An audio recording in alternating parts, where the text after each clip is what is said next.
تو محمود غزنوی گزر رہے تھے تو ایک بوڑھے کو دیکھا، اس کے ہاتھ کامتے ہیں تو پھر بھی وہ زمین کھود رہا ہے اور ایک درخت لگا رہا ہے۔ تو محمود غزنوی اس بوڑھے کو دیکھ کے نا تو بڑے حیران ہوئے، اس کے قریب گئے۔ تو دو قسم کی سوچیں ہوتی ہیں نا، ایک یہ سوچ ہوتی ہے کہ بڑا لالچی ہے، اس عمر میں بھی یہ کیا کر رہا ہے، یہ بھی سوچ ہوتی ہے، اور ایک سوچ یہ ہوتی ہے کہ یار کتنا بھلا آدمی ہے، دیکھو اب بھی محنت کر کے گزر رہا ہے۔ سوچ ہی ہے نا، منفی کر لیں یا مثبت کر لیں۔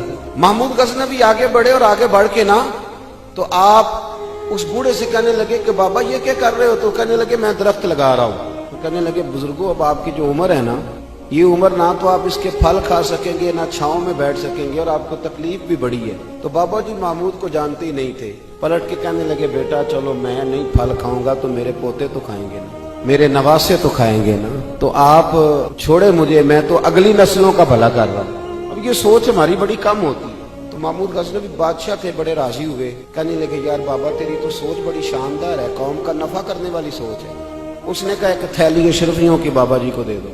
بابا جی نے نا وہ تھیلی اشرفیوں کی جب قبول کی، پکڑی، تو بابا جی بڑے مسکرائے۔ محمود کہنے لگا کیا ہوا؟ تو فرمانے لگے بیٹے تم نے تو کہا تھا کہ میں اس کا پھل نہیں کھاؤں گا، میں نے تو ابھی لگایا نہیں ہے، اللہ نے پھل مجھے پہلے ہی عطا فرما دیا ہے۔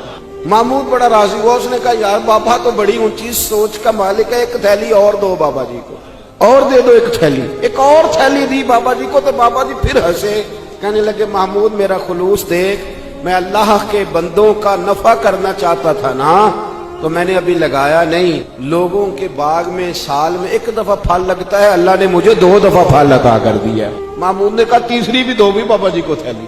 آپ سوچ تو بنائیں نا صاحب، ہم یہ سمجھتے ہیں کہ شاید یہ محدود ہو جائے گا، میں کسی کے بچے کو پڑھا دوں گا تو شاید وہ میرے بچے کا نصیب لے اڑے گا، میں کسی کو کچھ دے دوں گا تو شاید وہ ادھر سے آ کے نا تو ہمارا کام خراب کر جائے۔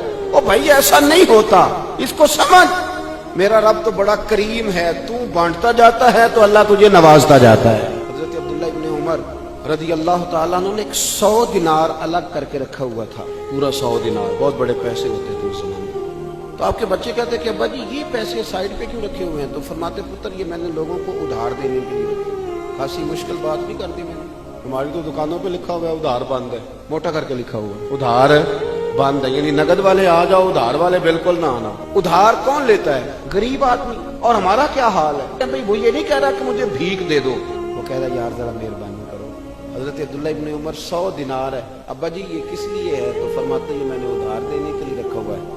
حضور کیا مطلب؟ فرمایا میرے نبی پاک علیہ السلام نے فرمایا ہے کہ کسی بندے کو تم نے اگر قرض لینا ہو نا تو وہ غریب ہو تو اس پر تم آسانی کرنا، اور جتنے پیسے تم نے لینے ہوئے اگر وہ تنگ دست ہو تو آسانی کرنا۔ فرمایا جتنے پیسے تم نے لینے ہوئے، جتنے دن گزر گئے، اللہ روزانہ اتنے پیسے صدقہ کرنے کا تمہیں ثواب عطا فرمائے گا۔